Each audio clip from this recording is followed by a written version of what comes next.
Tout le monde sait que si vous surfez sur le web assez longtemps, vous tomberez sur des trucs vraiment pas nets. C'est spécialement vrai si vous vous trouvez dans la partie sombre d'internet. J'ai déjà vu pas mal de choses et je n'hésite pas à le dire. Mais la chose qui m'a marqué le plus et dont je me souviendrai toujours est un site appelé normalpornfornormalpeople.com. La première chose étrange à propos de ce site est que je ne l'ai pas trouvé en le cherchant. Il m'a été envoyé par mail par une personne que je ne connaissais absolument pas. Le mail était comme ça. Salut, trouvez ce site pas mal, pense que tu devrais jeter un œil. Normalpornfornormalpeople.com. Fais passer pour le bien de l'humanité. C'était un mail assez standard, bien que le lien et la dernière phrase aient vraiment attiré mon attention. J'avais passé une assez ennuyeuse journée, donc je me suis assuré que l'antivirus marchait et j'ai cliqué sur le lien. C'était un site normal, et plutôt moyen. Ça donnait l'impression que le créateur s'en foutait d'y donner un look professionnel. L'auteur semblait avoir une connaissance ténue de l'anglais, et sur la page d'accueil, il y avait un texte long, ennuyeux et incohérent, dont je ne me souviens pas, et dont je n'ai gardé aucune trace. Ce site avait un slogan étrange, dont même aujourd'hui, personne n'a compris le sens, qui était « Du porno normal pour des gens normaux ». Un site web dédié à l'éradication de la sexualité anormale. Et à la vue de ça, je n'étais pas sûr d'être ici pour voir du porno, ou si j'étais tombé dans une sorte de programme d'eugénisme. Mais j'étais là maintenant, et j'étais vraiment curieux de voir ce que les gens normaux avaient sur leur propre site. J'ai donc défilé le texte jusqu'en bas. Et rien. La page ne semblait mener nulle part ailleurs. Et j'étais sur le point de partir, quand j'ai remarqué que chaque mot du texte était son propre hyperlien. J'ai cliqué sur un d'entre eux et été envoyé vers une page blanche et une très longue liste de liens dans ce style. Normalpornfornormalpeople.com, Random Letters. Alors, j'ai arrêté pendant 1 minute et je me suis demandé si je voulais vraiment perdre Dieu sait combien de temps à cliquer sur les liens aléatoires qui me donneront probablement un virus qui va s'attaquer à mon ordinateur. J'ai pensé que je devais essayer 5 minutes, juste pour voir si quelque chose arrivait. J'ai cliqué sur un des liens et j'ai été envoyé sur une autre page. Cette page avait une URL complètement différente du précédent. J'étais sur le point de dire « Ah, laisse tomber ce truc !» quand j'ai cliqué sur le 3e lien et que le téléchargement d'une vidéo s'afficha. Elle s'appelait peanuts.avi. C'était une vidéo de 30 minutes, d'un homme, une femme et un chien dans une cuisine. La femme faisait un sandwich au beurre de cacahuètes et l'homme l'a ensuite jeté au chien qui l'a mangé. C'est tout ce qu'il se passait pendant les 30 minutes. Il était évident que le caméraman a dû arrêter de filmer et attendre jusqu'à ce que le chien soit prêt à manger à nouveau. Et ce dernier semblait plutôt malade à la fin de ce sandwich. Je sais ce que vous pensez. Quel est le rapport avec du porno? Je n'en sais rien. J'ai vu un peu plus de 2 douzaines de vidéos de ce site et la majorité n'avait aucune activité sexuelle du tout.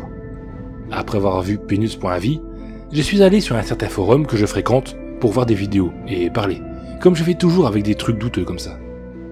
Mais quelqu'un avait déjà fait un topic sur ce sujet, un mec qui avait reçu le même mail que moi. Il y avait beaucoup de personnes sur le forum qui n'avaient rien de mieux à faire que creuser plus profondément dans ce site, et c'est comme ça que j'ai vu d'autres vidéos. La plupart de ces vidéos étaient vides de toute action, et consistaient en un dialogue entre des personnes et le caméraman dans une chambre vide, à part un bureau et quelques chaises. Il n'y avait vraiment rien sur les murs ou en matière d'ameublement. La chambre entière possédait une froide et stérile atmosphère. Les conversations étaient juste des badinages inactifs sur d'anciens emplois ou des moments embarrassants d'enfance. J'ai gardé espoir d'une discussion sur ce que les vidéos contenaient ou sur le site, mais bien sûr, rien. Si je les avais vues hors contexte, je n'aurais jamais pu savoir qu'elles avaient un rapport avec le porno.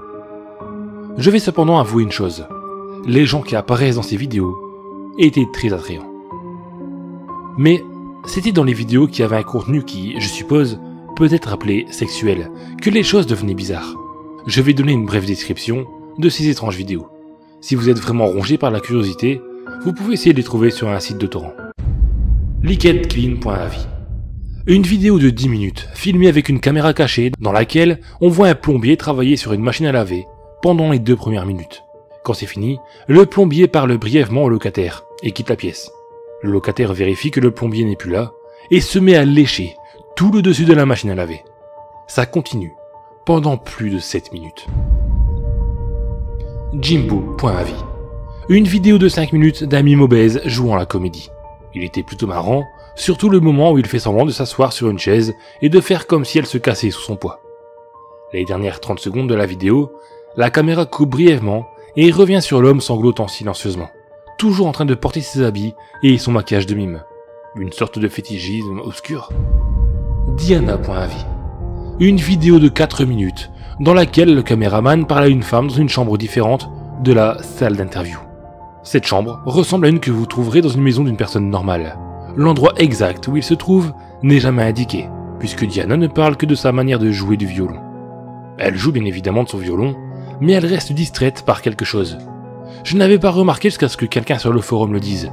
Si vous regardez attentivement le miroir en arrière-plan, vous pouvez voir un homme obèse avec un masque de poulet, en train de se masturber. Jessica.avis. Une autre vidéo de 4 minutes. Cette fois, le caméraman se trouve dehors, en train de parler à une autre jeune femme. Il parle de canoë-kayak. Parfois, la caméra zoome en arrière-plan pour montrer la rue. Bizarrement, personne n'a réussi à identifier la rue et à savoir où elle se trouvait. Les conjectures allaient d'Europe en Australie, en passant par les Philippines. Tonktid.avis. Une vidéo de 10 minutes. Les 5 premières minutes montrent une vieille femme embrassant un mannequin. La vidéo coupe comme dans Jimbo.avis et revient sur un groupe de mannequins rassemblés en cercle autour de la caméra. La lumière est grisée et la vieille femme a disparu. À partir de là, il n'y a plus de son. Stumps.avis. Une vidéo de 5 minutes où un homme sans jambes essaye de faire un breakdance dans une pièce qui ressemble à la cuisine de Peanut.avis, mais beaucoup plus sale. Il y a une radio qui émet une musique en fond, mais elle s'arrête au bout de 4 minutes lorsque l'homme s'arrête. Il respire fort et implore quelqu'un en dehors de l'écran de le laisser se reposer. Cette personne en dehors de l'écran devint extrêmement en colère et se met à lui crier de continuer à danser, ce qu'il fait. On peut entendre cette personne gueuler jusqu'à ce que la vidéo s'arrête brusquement. Privity.avis. La femme de Diana.avis se masturbe sur un matelas dans la salle d'interview, pendant que l'homme de Stumps.avis marche sur les mains en portant une sorte de masque de gobelin. La porte de cette pièce était fermée dans les autres vidéos, mais là, elle est ouverte. Dans cette vidéo, la seule lumière qui éclaire est dans la pièce et le couloir est très sombre. Près de la fin de la vidéo, on peut voir un animal courir rapidement dans ce couloir. Et enfin, la dernière vidéo que nous avons découverte, Useless.avis. Dans cette vidéo de 18 minutes, une femme blonde d'une des vidéos d'interview précédentes est attachée à un matelas dans la salle de la vidéo précédente. Elle essaye de crier, mais sa bouche est recouverte par un ruban adhésif. Après 7 minutes, un homme portant un pull noir et un masque ouvre la porte, mais n'entre pas. Il la tient ouverte pour faire entrer l'animal qui courait dans le couloir dans la vidéo précédente. On peut voir que c'est un chimpanzé adulte avec le corps rasé et peint en rouge. Il semble avoir été affamé et battu, avec plusieurs blessures sur ses épaules et son dos. Quand le singe entre dans la chambre, l'homme referme la porte. Le chimpanzé renifle l'air pendant un moment, il est peut-être aveugle, et remarque la femme attachée au lit. Il entre dans une énorme colère, et se met à la frapper. L'assaut continue pendant environ 7 minutes, jusqu'à ce que la femme meure. Le singe mange son cadavre pendant les 4 dernières minutes de la vidéo. Les gens sur le forum parlèrent de cette vidéo toute la nuit. Lorsque je suis revenu le lendemain, j'ai vu que les liens avaient été supprimés. J'en ai essayé plusieurs, puis ils m'ont banni. J'ai envoyé des mails aux gars qui m'avaient envoyé les URL, mais je n'ai reçu aucune réponse. J'ai essayé de parler de ce site dans différents forums, mais j'ai été banni à chaque fois. Le site lui-même a été supprimé, 3 jours après que Useless.avis a été découvert, sans doute parce que quelqu'un a alerté les autorités.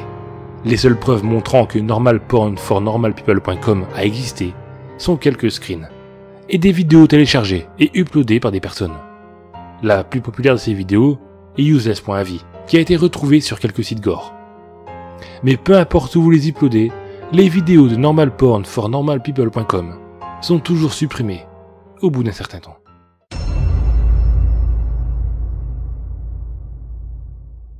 Je suis le docteur Michael Knight. J'étais psychiatre au Homestead Hospital, dans la ville homonyme dans la région du New Hampshire, depuis 87. Le 21 septembre 89, nous avons reçu un patient du nom de Cynthia Vickers, qui souffrait de paranoïa schizophrénique, dépression, presque toutes les maladies mentales qu'on étudie à la faculté de médecine. Si je me souviens bien, elle a été envoyée à l'hôpital suite à des plaintes des voisins, qui entendaient d'étranges bruits provenant de son appartement, couplés à une odeur horrible. Quand ils sont arrivés, Cynthia courut hors de son habitation, couverte de sang, d'urine et d'excréments vers les policiers qui l'ont neutralisé, puis ont fouillé son appartement. Ce qu'ils ont découvert me fait toujours trembler à ce jour. La salle de bain contenait des dizaines de chats écorchés vifs, miaulant, criant d'agonie dans des flaques de leur propre sang et d'excréments. L'officier m'a plus tard dit, toujours secoué par ce qu'il avait vu, qu'il devait bien y avoir plusieurs centimètres de sang au sol dans la petite pièce. Le même officier fut retrouvé pendu dans son armoire en 1993. Je fus assigné en tant que le psychiatre de Cynthia.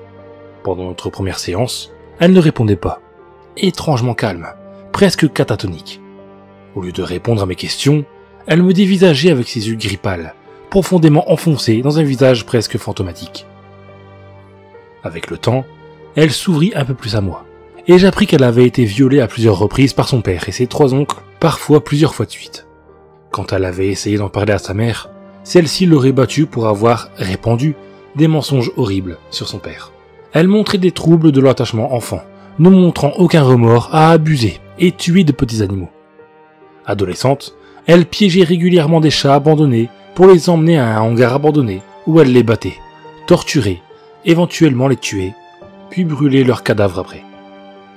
Quand je lui ai demandé pourquoi elle concentrait son sadisme contre les animaux envers les chats, Cynthia m'a dit qu'elle aimait la façon dont ils criaient. En tant que psychiatre, entendre ces confessions dérangeantes fait partie du protocole standard, mais ce fut quand elle me décrivit l'homme joyeux, que mes cheveux se dressèrent sur mon crâne.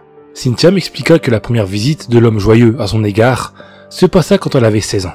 Elle était assise sur son porche, observant les bois derrière sa maison, quand elle entendit le rire d'un homme venir de la forêt. Elle cligna des yeux, et à l'orée de la forêt se tenait un homme grand, mince, des veines bleues serpentant sur sa peau d'un blanc maladif. La femme me dit qu'il portait un bleu de travail sombre, presque trop grand pour lui, et taché de sang, et que la peau de son visage avait été tirée vers le haut et agrafée. Sa lèvre supérieure était retenue par un clou, formant un rictus grotesque. En un instant, l'homme était sur le porche, juste devant Cynthia. Il se pencha en avant et hurla « Souris !» avant de disparaître. Cynthia me confirma qu'elle avait été visitée de nombreuses fois par l'homme joyeux durant ces années, son rire de fou furieux retentissant avant son apparition. Pendant son internement, Cynthia regardait beaucoup les bois entourant l'hôpital par les fenêtres, marmonnant de façon incohérente, clignant sans cesse des yeux. Quand on la laissait sortir, elle transportait en cachette de la nourriture pour essayer d'attirer des chats. Quand il lui était demandé pourquoi elle faisait ceci à chaque sortie, Cynthia nous révéla qu'elle avait découvert, par accident, que l'homme joyeux était terrifié par les chats quand il la visitait alors qu'elle en piégeait un. J'ai trouvé bien ironique qu'elle voyait des sauveurs dans les animaux qu'elle torturait pour son plaisir. Elle me supplia, les larmes aux yeux, de la laisser avoir un chat, pour la protéger. Comme c'était contre les règles d'hygiène de l'hôpital, je lui ai acheté des chats en peluche, ou en plastique à la place. Elle semblait contente de ses nouveaux gardiens, et plusieurs mois se passèrent sans incident. Jusqu'au samedi 7 juin 1997, où je reçus un appel, à 3h du matin. J'ai été appelé par une infirmière hystérique qui essayait tant bien que mal d'expliquer ce qui se passait, mais les cris de Cynthia en arrière-fond rendaient l'écoute difficile. Alors, je suis allé à l'hôpital en vitesse pour évaluer la situation. Quand je suis arrivé, Cynthia donnait des coups de pied dans le vide, hurlait. Alors que les infirmières la bloquaient au sol, du moins essayaient, j'ai observé qu'elle était couverte de lacérations profondes. J'ai essayé de la calmer, en vain, et je fus forcé de l'endormir par sédatif pour que ses blessures puissent être traitées. Après qu'il l'ait emmenée, j'ai remarqué que les peluches de chat que je lui avais données étaient éventrées, retournées comme des gants, et les jouets en plastique, eux, avaient été tranchés parce qu'ils semblaient être des lames de rasoir, auxquelles les patients n'ont pas accès. Les semaines suivantes, son état s'est détérioré, et elle était tourmentée par des hallucinations auditives du rire de l'homme joyeux. Il semblait que chaque jour, une nouvelle coupure ou entaille apparaissait. Alors, je décidai de la placer sur surveillance. Je me rappelle de notre première séance, du 16 juin, où elle m'a dit qu'elle n'avait pas fait de mal aux animaux trouvés dans son appartement. Elle dit que l'homme joyeux avait outrepassé sa peur des chats et viendrait bientôt pour elle. Elle entendait son rire depuis les bois. Le lendemain, je me suis garé sur le parking de l'hôpital comme tous les autres jours, mais j'ai été accueilli par des voitures de police et leurs lumières clignotantes bleues. Un officier m'a dit que Cynthia avait tué l'infirmière qui la surveillait la nuit précédente, avant de mettre fin à ses jours. J'étais dans un état de choc. L'officier rajouta qu'il n'avait pas encore trouvé l'arme du crime, mais que la tête de l'infirmière avait été comme enfoncée par un marteau ou un instrument contondant similaire. Alors que les agents hospitaliers, pâles, emmenaient le cadavre de Cynthia à la morgue, le drap se prit dans quelque chose et révéla sa tête. La peau, au coin des lèvres, avait été tirée et accrochée aux tempes, et sa lèvre supérieure avait subi le même sort, accrochée sur place, révélant ses muscles faciaux ensanglantés, tordant son visage en un sourire monstrueux. Plusieurs personnes du personnel ou de la police ont couru hors du couloir pour vomir ou se sentaient faibles à la vue de l'horrible visage. Quand j'ai demandé la cause de la mort au médecin légiste, il m'a dit que c'était une combinaison d'arrêt cardiaque soudain, dû au choc, et une hémorragie fatale à cause de l'automutilation. 16 ans ont passé depuis ce matin morbide, et j'ai croyé l'avoir oublié, avoir continué ma vie. Hier, on a reçu un nouveau patient. Une fille de 17 ans, souffrant de schizophrénie et dépression. Pendant notre première séance, je lui ai demandé si elle avait d'autres personnalités, et à qui elle s'associait. Elle me répondit que non, mais ajouta qu'elle était régulièrement visitée par un homme grand, d'une pâleur maladive, en bleu de travail, avec la peau du visage tirée pour former un sourire, et que cet homme lui entaillait les bras et les jambes. J'ai senti le sang de mon visage se drainer quand elle me montrait son journal, qui incluait une page avec ce dessin et une légende. L'homme joyeux. Elle me dit qu'elle pouvait l'entendre rire dans les bois, en dehors de l'hôpital. Il lui demande de sourire.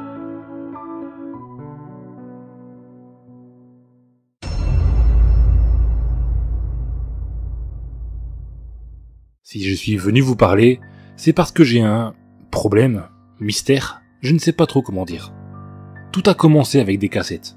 Voyez-vous, je suis étudiant en langue, et comme tout étudiant, j'ai besoin d'un peu d'argent. Quoi de mieux que de travailler chez soi? J'ai décidé d'aller sur Craigslist, un site qui permet de payer pour un service, ou d'être payé pour un service. Enfin, vous avez compris. Je propose d'encoder, de monter, et de traduire parfois des vieilles VHS. Ça me prend dans les 5 heures la cassette. Ce sont souvent des trucs de famille ou des films que papa-maman avait fait jeune. Un truc facile et qui rapporte un peu beaucoup. Je sais, vous imaginez que j'ai reçu des trucs gore, porno, des stuff movies et d'autres trucs dans le genre. Non, malheureusement, c'était pire. Bien pire. Je ne prends pas de grosses commandes. Les délais sont intenables pour plus de 10 cassettes. Du coup, j'en accepte 7 maximum avec un renvoi en un mois. Parfois plus si je suis pris par autre chose dans ma vie. Je suis pas non plus tout le temps devant mon PC. Mais j'avais besoin d'argent. Je vais pas vous expliquer pourquoi. On a tous des aléas dans la vie où on n'a plus de beurre dans les épinards, ni rien. Donc, quand ce mec m'a proposé le double de ce que je demande pour 12 cassettes, et ce sur 3 mois maximum, j'ai dit oui. C'était un tas de cassettes vieillottes, avec des étiquettes numérotées de 1 à 12 et de la poussière dessus. On m'a demandé de les encoder et de les traduire. C'était des cassettes américaines. Après avoir trié les cassettes qui marchaient ou pas, 5 étant lisibles, la 1, la 4, la 7, la 10 et la 11, la bande était trop abîmée pour les autres. J'ai pris celle avec le 1 scotché dessus. C'était un JT américain sur la chaîne CNN, sur un tremblement de terre en Glagolitic Union of Russia, ou GUR. J'ai pas tout de suite tilté, et j'ai continué à mater, tout en encodant en même temps pour pouvoir mettre des sous-titres plus tard. Certains scientifiques pensaient que ce tremblement de terre était dû à la comète de Halley. Là, j'ai pas pigé tout de suite. J'ai fait des recherches sur la comète de Halley tout en laissant le JT en fond. Elle n'avait jamais eu d'incidence sur la Terre en l'état. Elle semblait être la source de peur et d'agitation dans certaines cultures, mais pas de tremblement de terre. Alors que je cherchais, le GUR revenait dans mon esprit. Après de rapides recherches, et un tour sur un site de creepy assez miteux par hasard, j'ai découvert que 1. La GUR n'a jamais existé. 2. La Glagolitic est un alphabet désuet. Et 3. Il n'y a jamais vraiment eu de tremblement de terre en 1986, date du dernier passage de la comète, ainsi que du JT. J'étais un peu sur le cul. Le JT était fini, et j'ai commencé à encoder la cassette numéro 4, datant de 3 mois après la première. Le 23 mai, pour être précis. La présentatrice semblait en stress et n'avait visiblement pas dormi depuis longtemps. Il n'y avait qu'un titre, la guerre en Taured. Ce pays aussi n'existe pas, même sans recherche, je le savais. Pourtant, la présentatrice parlait d'une guerre, une vraie. Les images étaient verdâtres, et j'ai compris après un certain temps que c'était une vidéo de nuit. Des hommes sur des chars, Les Américains, si j'en croyais le drapeau sur le veston de l'un d'eux, tiraient sur des positions éloignées. Semblant comprendre l'inefficacité de leurs actions, un des soldats a tenté de fuir, mais un autre l'a pointé avec un pistolet, et la caméra s'est arrêtée. Sans doute un moment qu'il ne fallait pas voir. La présentatrice était en train de se tirer les cheveux. J'avais peur pour elle, sans vraiment de raison si ce n'était le stress. La cassette se finissait comme ça. La présentatrice en train de murmurer les au revoir standards et génériques. La cassette numéro 7 était différente. Elle montrait tout simplement un écran d'ordinateur avec des statistiques, les pertes humaines et d'autres chiffres avec des acronymes inconnus. Elle ne durait que 20 secondes. La cassette numéro 10 était une autre vidéo, comme celle avec les hommes sur le char. Il y avait moins d'hommes, 3 peut-être, 4 en comptant le caméraman journaliste. Tous les soldats avaient des cernes, des traces de sang et de cendres sur le visage et les vêtements. Ils ne regardaient jamais le caméraman et les questions du journaliste restaient en suspens. Sauf une. Comment les tuer? Le plus proche de la caméra, elle a alors regardé. On n'en sait foutrement rien. La caméra passait de l'un à l'autre, puis s'est coupée sur un soldat propre sur lui, un général peut-être. Il a longtemps parlé de l'honneur de sauver non pas que Torred et les pays voisins, mais aussi le monde. Alors qu'il parlait, un messager lui a tendu une fiche. Il l'a rapidement parcourue, a secoué tristement la tête et a déclaré « Oubliez ça, on rentre à la maison ». La cassette se finissait comme ça. Alors que je tenais la cassette numéro 11, j'ai senti comme un malaise. Ça devait être un film, un projet d'art ou un truc comme ça. Mais il y avait beaucoup trop d'acteurs, de moyens, ça aurait fait du bruit à sa sortie. Et tout le discours général était trop réel. J'ai mis la cassette dans le lecteur. J'étais pas prêt. C'était un JT, comme les premières cassettes, mais avec un nouveau présentateur. C'était un ado mal à l'aise, anxieux. Il se mordait la lèvre et murmurait plus qu'il ne parlait. Les soldats des USA étaient rentrés et le vieux continent ainsi que l'Asie restaient sans aucun contact. Le gouvernement promettait de rétablir le calme et de ne pas laisser le problème des bugs, je ne sais pas s'il faut le traduire comme insecte ou virus, en dehors des frontières. Il recevait des messages de contact au Pentagone ou ailleurs. Les derniers instants de la cassette le montraient lire un papier, pleurer, regarder la caméra et dire « Ils sont là ». Cut final, écran statique qui venait de la cassette et non pas de mon appareil. Je ne savais pas quoi penser de tout ça. Il me manquait des clés, et la dernière cassette, la 12, ne mettait d'aucun secours. Elle était illisible. Je ne me sentais pas à l'aise du tout. Après avoir fini, très difficilement, de traduire les cassettes, la numéro 11 étant assez ardue, j'ai envoyé le résultat final avec un mot d'excuse pour les cassettes et demandant des réponses. C'était un projet d'arme. L'expéditeur ne m'a jamais répondu, mais m'a quand même payé le double alors que j'avais fait à peine la moitié du travail. Je me retrouve alors avec un mystère, un gros mystère. Je peux me dire que tout ça est un projet d'art, que le mec trouve ça drôle que j'y crois, et décide de ne pas répondre. Ou alors, je peux me dire que c'est bien plus pervers que ça, et que cette cassette vient vraiment d'un autre endroit, où la comète de Halley a fait des choses horribles, où Torred est un vrai pays, et où ils sont là. Et vous, qu'en pensez-vous?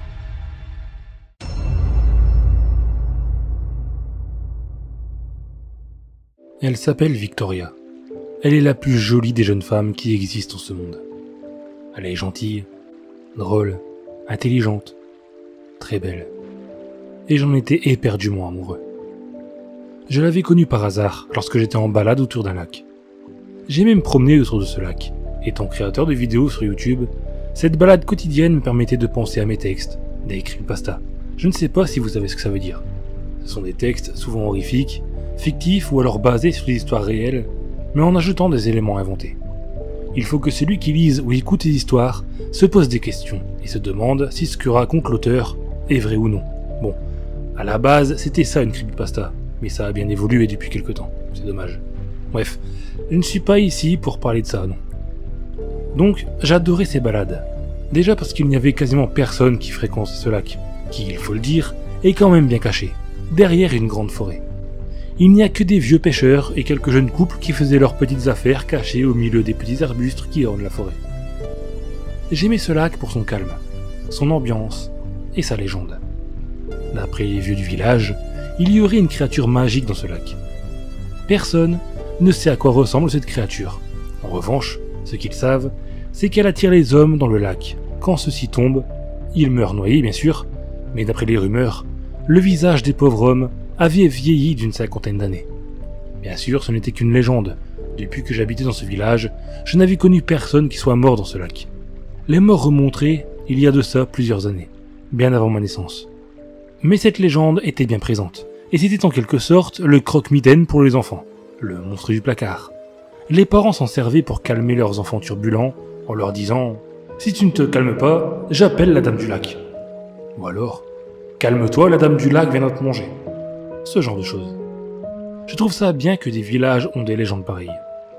Ce lac m'inspirait, j'aimais m'y balader.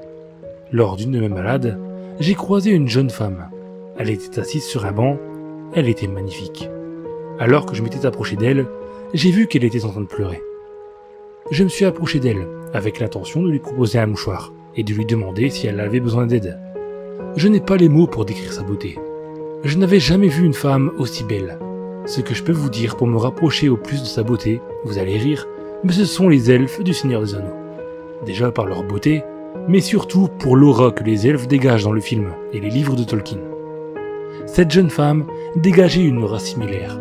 Elle avait l'air triste, mais d'une tristesse étonnamment plus profonde qu'un humain pouvait éprouver. J'avais l'impression, en la regardant, qu'elle sentait toutes les souffrances du monde. Alors que j'étais à quelques mètres du banc où elle était assise, elle a levé sa tête et m'a regardé dans les yeux. J'ai immédiatement eu un coup de foudre. C'était la femme de ma vie. C'est ce que je m'étais dit. Ses grands yeux marrons étaient magnifiques. Encore une fois, des yeux aussi beaux, je n'en avais jamais vu. Je ne vais pas mentir en disant que j'ai eu de nombreuses petites amies, mais aucune n'avait ce regard qui semblait me percer et sonder mon âme. Je me suis senti rougir, et j'avais l'impression que je n'avais pas le droit de lui adresser la parole, qu'elle était une sorte de divinité, et que je devais juste me prosterner. Je ne l'ai bien sûr pas fait. J'ai tendu le paquet de mouchoirs, en ne disant aucun mot. La jeune femme m'a alors fait un petit sourire, et j'ai failli fondre sur place. Elle m'a dit simplement « merci » d'une voix magnifique, et elle s'est levée. Puis, elle est partie en direction de la forêt, d'un pas lent et gracieux. Moi, je ne pouvais plus bouger. Je la regardais partir dans la forêt, et c'est tout ce que je pouvais faire. Je suis resté comme ça probablement plusieurs heures à regarder la forêt, même quand cette jeune femme n'était plus là. Quand j'ai enfin pu reprendre mes esprits, il faisait nuit. Je ne m'étais vraiment pas rendu compte du temps qui s'était passé. Pour moi, ça a duré quelques minutes, mais non. Je me suis alors levé et me suis dirigé vers la sortie du lac en pleine nuit. Le lac était magnifique. Il y avait le reflet de la pleine lune sur l'eau calme, quelques chauves-souris qui volaient, et surtout, le calme absolu. On pouvait entendre le tapotement des vaguelettes d'eau frapper le bord du lac. C'était extrêmement agréable. Quand je suis arrivé au petit chemin de terre qui entrait dans la forêt, pour pouvoir sortir de cet endroit magique, j'ai revu cette jeune femme. Elle était debout et m'a fait un grand sourire quand elle m'a vu. J'avais comme l'impression qu'elle m'attendait. Je me suis stoppé net en n'osant pas avancer, car encore une fois, j'avais l'impression que je n'avais pas le droit de l'approcher. Toujours en souriant, elle s'est approchée de moi. Je tremblais sans savoir pourquoi. Un peu comme une biche qui sent le prédateur avancer vers lui. Mais curieusement, je n'avais pas peur. J'étais tombé amoureux en quelques secondes. Cette femme était plus que parfaite. Quand elle est arrivée à ma hauteur, elle a agrippé mon cou et a rapproché son visage d'ange du mien. Elle a posé ses douces lèvres sur les miennes. Je n'en revenais pas. Ce baiser était magique. Jamais quelqu'un ne m'avait embrassé de la sorte. C'était doux, sensuel. C'était parfait. Quand elle a arrêté, elle m'a regardé une nouvelle fois dans mes yeux, et j'ai encore eu cette sensation qu'elle sondait mon âme. Puis, elle s'est approchée de mon oreille, et m'a murmuré d'une voix magnifique. « Je m'appelle Victoria, tu es à moi. » Cette voix était magnifique. Beaucoup plus jolie que n'importe quelle vidéo d'ASMR, c'était une voix d'ange. Enfin, c'est l'idée que je m'en fais. Elle s'est ensuite reculée, et m'a dit que je pouvais retourner chez moi, et que je la verrais sans doute le lendemain si je venais ici, au lac. Je n'ai rien pu répondre. Je me suis contenté d'avancer sur ce sentier et de parcourir la forêt sombre et sinistre en pleine nuit. Les branches craquaient et des bruits étranges se faisaient entendre. J'ai continué mon chemin, et quand j'allais sortir de la forêt, je me suis retourné, et j'ai vu cette beauté divine qui était toujours debout, en train de me regarder. Je ne pensais à rien. Je continuais à marcher avant ma maison. Le peu de personnes que je croisais à cette heure étaient des piliers de bars qui passaient leur vie à boire dans le seul café du village. Ils rentraient chez eux dans un sale état, et je m'amusais à penser à leur femme qui allait les gronder, et ça m'a fait sourire. Quand j'ai souri, j'ai comme senti mes commissures des lèvres se craqueler, comme si mes lèvres étaient asséchées. Je les ai touchées, et j'ai senti des rides que je n'avais pas avant. Mais je m'en fichais, j'étais calme, et je voulais profiter de cette magnifique soirée. Quand je suis arrivé chez moi, je me suis installé devant ma télévision sans l'allumer. Je me suis juste assis dans mon canapé, et je regardais l'écran noir de la télé. Alors que je fixais l'écran noir, j'ai vu comme une silhouette blanche apparaître. C'était Victoria, la jolie jeune femme du lac. Elle me manquait, je voulais la rejoindre. Et c'est ce que je m'apprêtais à faire quand j'ai vu mon propre reflet. J'avais l'impression que j'étais devenu vieux. Je me suis levé pour aller voir mon reflet dans le miroir de la salle de bain à l'étage. Chaque pas que je faisais dans les escaliers me faisait mal aux jambes, à un point que j'ai dû m'asseoir et me reposer un peu au milieu de l'escalade. Quelques minutes après, j'ai repris mon chemin, et je suis arrivé en boitant dans la salle de bain. J'ai ouvert difficilement la porte, tourner la poignée m'a fait mal à la main. D'ailleurs, mes mains avaient changé. Elles étaient toutes ridées et semblaient très fragiles. J'ai avancé lentement vers mon miroir, mais c'était difficile. Je me suis regardé dans la glace, mais je commençais à avoir flou. Ma vision devenait très mauvaise, mais j'ai quand même pu voir que j'avais vieilli d'une bonne 50aine d'années, voire plus. Mon visage était tout ridé. J'ai passé mes mains dans mes cheveux, et quand j'ai retiré ma main, il y a eu plein de cheveux qui sont tombés, faisant apparaître mon crâne. Je ne savais pas comment cela avait pu se produire. J'ai directement pensé à la légende de la Dame du Lac. Était-ce la belle Victoria? Était-elle le monstre dont tous les enfants avaient peur? Oui, j'en étais sûr. Ça a commencé quand elle a posé ses lèvres sur les miennes. Elle avait probablement dû aspirer ma vie. Mais je ne regrette rien. Cet instant où elle m'a murmuré à l'oreille, où elle a posé ses lèvres sur les miennes, étaient les instants les plus magnifiques que j'ai vécus dans toute ma vie. Je donnerai tout ce que j'ai pour revivre ces quelques secondes dans son compagnie. Elle s'appelle Victoria. Elle est la plus jolie des jeunes femmes qui existent dans ce monde. Elle est gentille, drôle, intelligente, très belle. Et j'en suis éperdument amoureux. Elle me manque terriblement. Je ressens comme un énorme vide sans elle. Je veux la revoir. Attendre demain me semble très long. Je sais que vous vous dites comment je sais qu'elle est drôle, etc. alors que je l'ai vue peu de temps. Je le sais, c'est tout. C'est l'image que j'ai d'elle dans ma tête. Je profite de ces derniers instants de lucidité pour vous expliquer ce que je m'apprête à faire. Dès que j'ai fini de mettre cette vidéo sur ma chaîne, afin de faire connaître à un maximum de monde la légende de la Dame du Lac, Victoria, je vais sortir de cette maison, et je vais me diriger vers le lac. Je sens qu'elle m'appelle. Je vois son visage partout. Je sais qu'elle veut que je sois avec elle. Je suis sûr qu'elle me prendra dans ses bras et m'embrassera. Je la vois déjà dans ma tête. Elle m'attend au milieu du lac, debout. Elle marche sur l'eau. Elle semble si légère. Elle est magnifique. Je l'aime. Ma Victoria.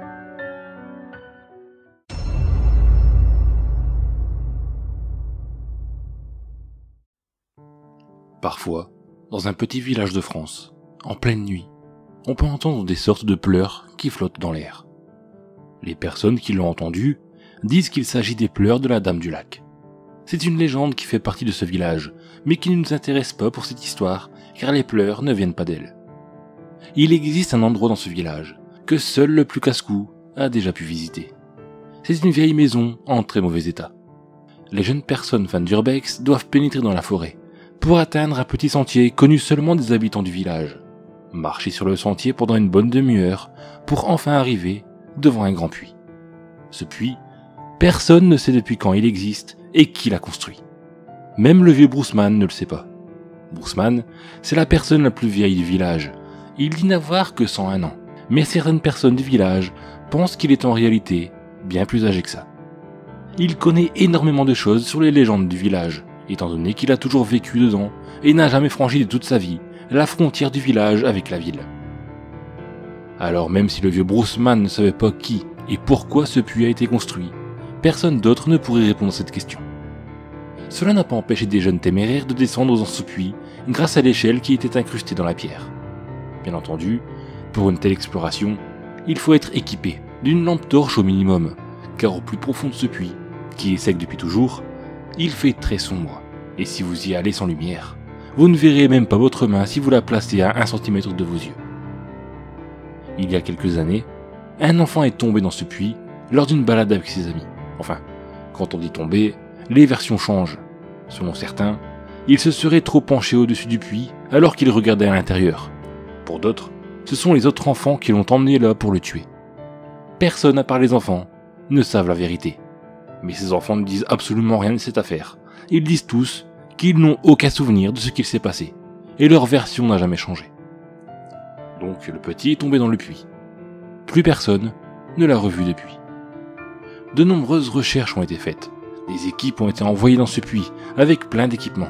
Mais il n'y avait aucune trace du petit. La seule chose qui avait changé, c'était le son du silence.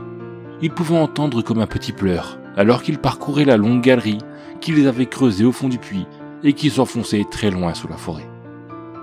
C'est cette galerie que vous devrez emprunter si vous voulez vous rendre dans cette maison cachée sous la forêt. Équipé de votre lampe torche, vous devrez marcher encore pendant au moins 40 minutes. Tout dépend de votre allure. C'est là que les choses vont un peu se compliquer. Pendant la marche, que vous soyez seul ou à plusieurs, vous aurez le sentiment d'être seul au monde, comme une sensation que tout le monde vous a abandonné. Si vous êtes avec d'autres gens, ils ne répondront pas à vos appels, ni questions. Ils ne vous entendront pas, même si vous êtes à quelques centimètres d'eux et que vous hurlez. Plus vous avancerez dans cette sinistre galerie, plus vous aurez cette sensation. Et au fil de la marche, vous commencerez sans doute par entendre le hurlement de la maison. Enfin, c'est comme ça qu'on appelle cet étrange bruit, bien qu'il ne s'agisse nullement d'un hurlement. Plutôt une plainte, lugubre et aiguë à la fois. Ce bruit étrange vous enveloppera, vous aurez l'impression qu'il vient de partout autour de vous et qu'il essaye de vous étrangler. Vous aurez peut-être peur, mais ce n'est rien, ce n'est qu'un bruit. Et alors que vous avancerez, vous entendrez alors le pleur, un son qui vous glacera le sang. Ce son ressemble à des pleurs d'enfants, des pleurs de souffrance, sinistres. Plus vous vous rapprocherez de la fin de la galerie, plus le son sera net. Et il ne sera pas seulement dans l'air, il sera également en vous. Vous aurez l'impression que quelqu'un pleure de désespoir dans votre esprit. C'est une sensation très étrange, mais il faut faire très attention à ce moment-là. C'est là que beaucoup du peu de personnes qui sont venues dans ce lieu sombre ont perdu l'envie de vivre. Ces pleurs sont tellement intenses que vous aurez l'impression que c'est les vôtres. Vous repenserez à chaque chose horrible et triste que vous avez vécue, que ce soit la souffrance que vous avez eue ou que vous avez fait subir au cours de votre vie.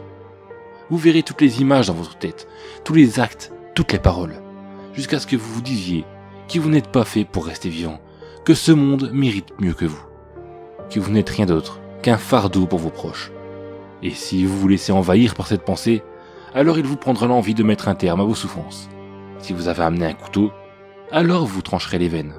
Si vous avez amené de la corde, vous vous étranglerez. Vous avez compris, vous mourrez de la façon la plus simple pour vous. Mais vous pouvez vaincre ces pensées. Il suffit de penser à des choses heureuses. Mais c'est très compliqué, car les sombres pensées vont essayer de reprendre le dessus. Si vous êtes assez fort, vous arriverez alors à chasser ces mauvaises choses et les pleurs cesseront pour le moment. Et vous pourrez avancer et enfin sortir de cette galerie. Vous arriverez alors devant une grande caverne, sans autre sortie que celle que vous venez de franchir. En plein milieu de la caverne se trouve une petite maison, ou plutôt ce qu'il en reste. Ce sont des ruines, mais étrangement, vous verrez de la lumière à travers les fenêtres cassées. Très étrange, quand vous savez qu'il n'y a pas d'électricité qui passe jusqu'ici. Si vous avez amené un téléphone portable, une caméra, numérique ou non, l'appareil sera inutilisable. Vous aurez beau appuyer sur tous les boutons de votre appareil, rien ne fonctionnera.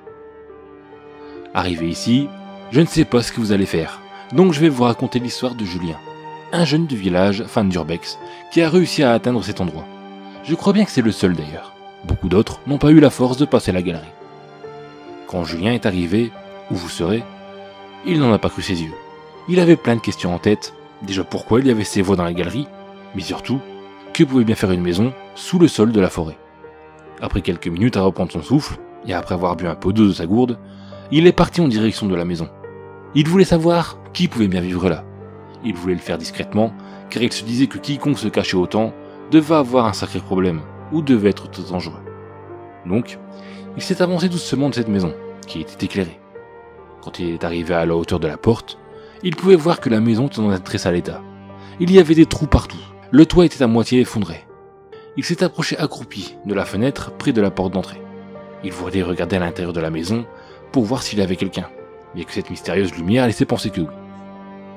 Il a vu dans cette pièce 2 personnes qui étaient installées à une table également en mauvais état. C'étaient des vieilles personnes. Elles étaient en train de manger quelque chose qui ressemblait à des coquillettes. Mais Julien n'était pas sûr. Les personnes ne parlaient pas.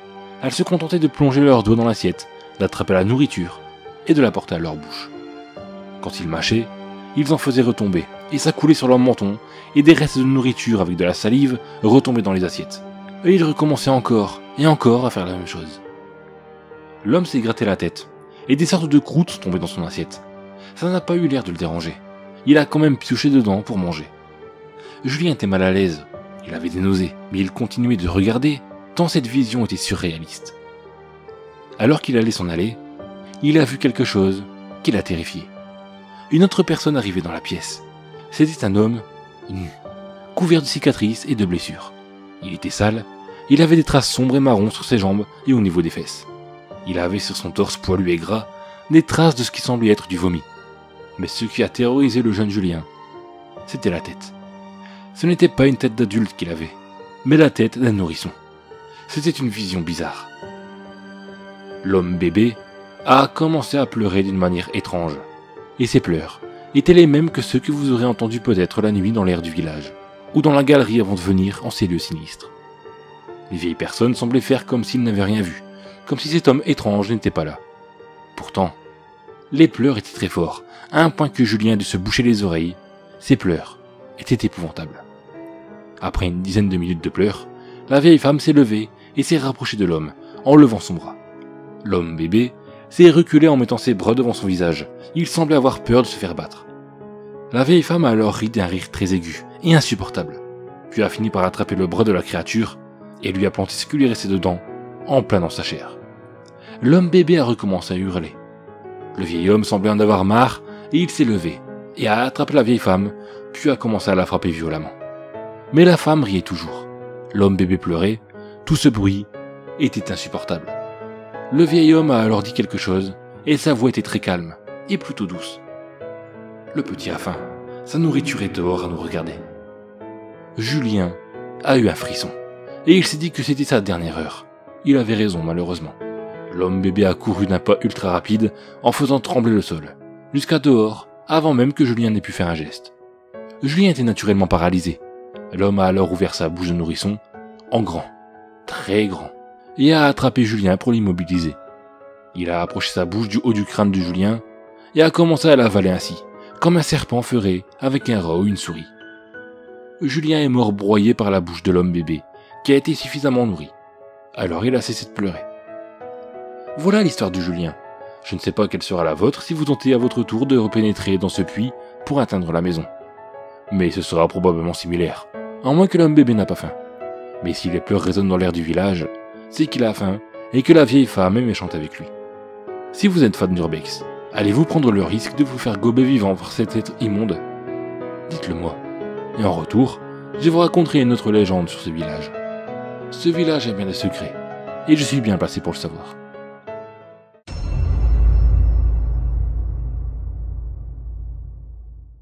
La pauvre femme rentrait du travail. Dans sa grande maison, le silence lui rappelait l'absence de son fils. La femme ne voulait pas y penser. Son bébé, son petit, seul dans sa grande chambre blanche. Elle serra les dents et sentit sa gorge se serrer.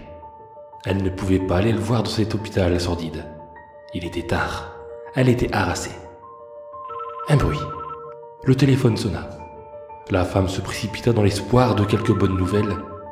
La voix calme, presque amorphe, étreinte elle aussi de fatigue, retentit dans le combiné. « Êtes-vous la mère de Mathieu ?» Alertée, elle déglutit. « Oui. »« Nous sommes désolés, votre fils est mort ce soir. Son décès a été constaté il y a un quart d'heure environ. » Sans un mot, elle raccrocha. Les larmes coulaient sans pouvoir s'arrêter. Son fils, son unique fils. La femme, la mère qu'elle avait été, se remémora ce qu'une mère ne peut oublier, ce qu'elle ne doit oublier. Ses yeux bleus, ses cheveux bruns, sa malice, ses accès de colère, ses peines, ses blessures, tout. Sa cicatrice au bras gauche lorsqu'elle était tombée de vélo. Leurs derniers mots, si vulgaires, si haineux, tout. 7 mars. Je sais vraiment pas pourquoi je fais ça. Pourquoi écrire? Aucune idée. Vraiment aucune. Et puis au fond de moi, je me dis, putain, pas envie de ressembler à toutes ces pétasses dépressives qui écrivent pour se libérer de cette douleur. Moi, je ne sais même pas pourquoi j'écris.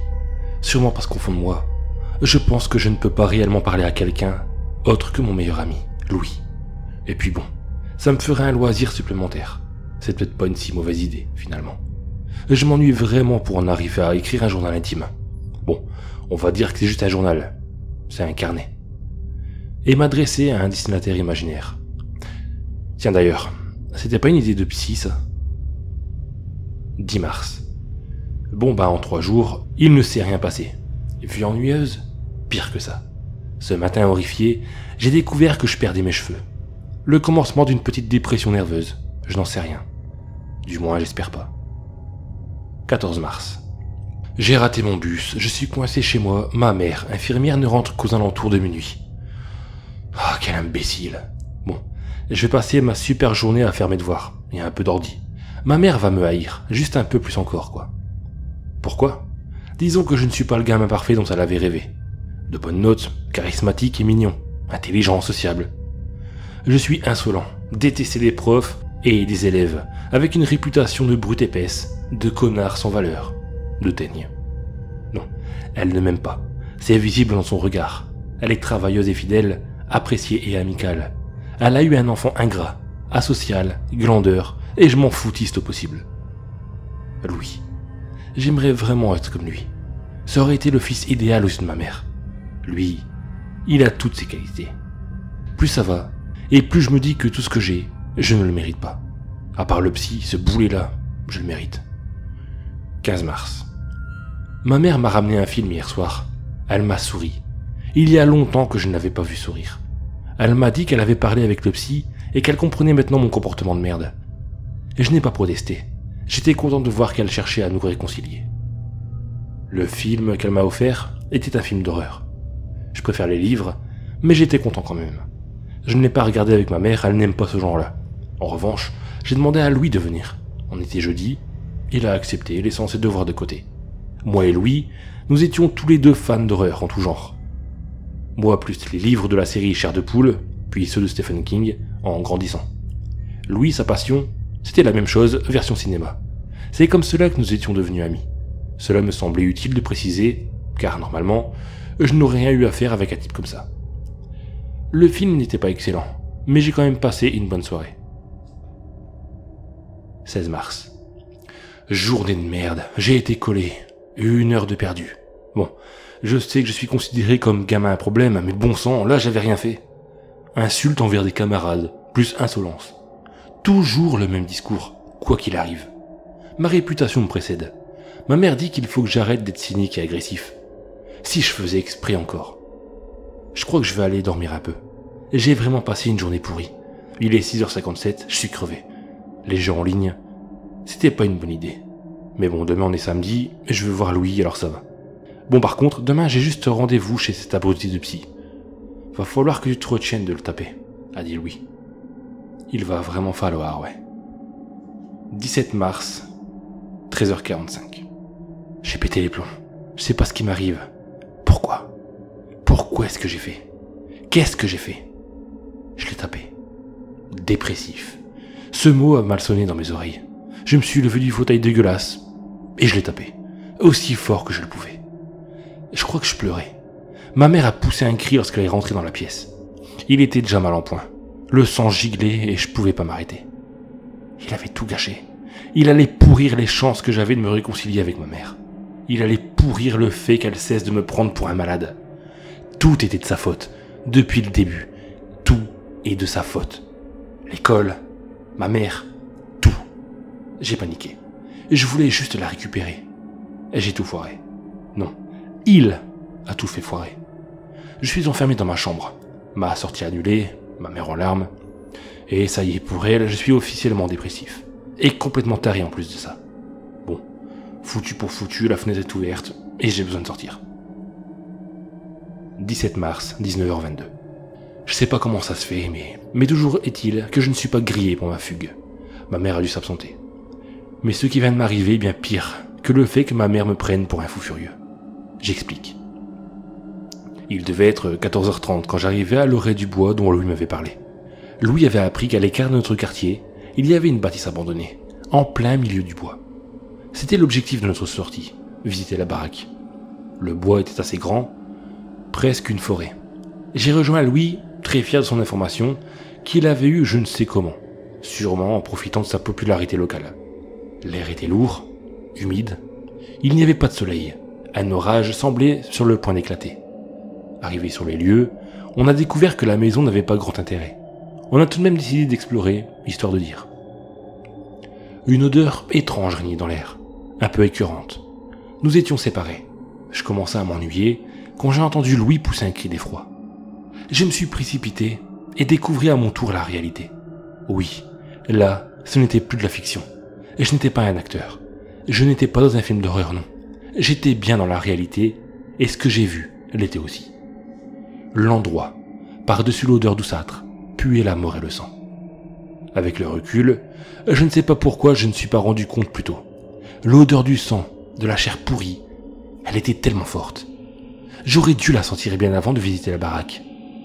Ma vue est d'abord restée sur les corps, beaucoup de corps, des animaux, des oiseaux éventrés ainsi que des rongeurs, des animaux sauvages pour la plupart. Les mouches voltaient, les insectes et autres charognards avaient envahi les lieux.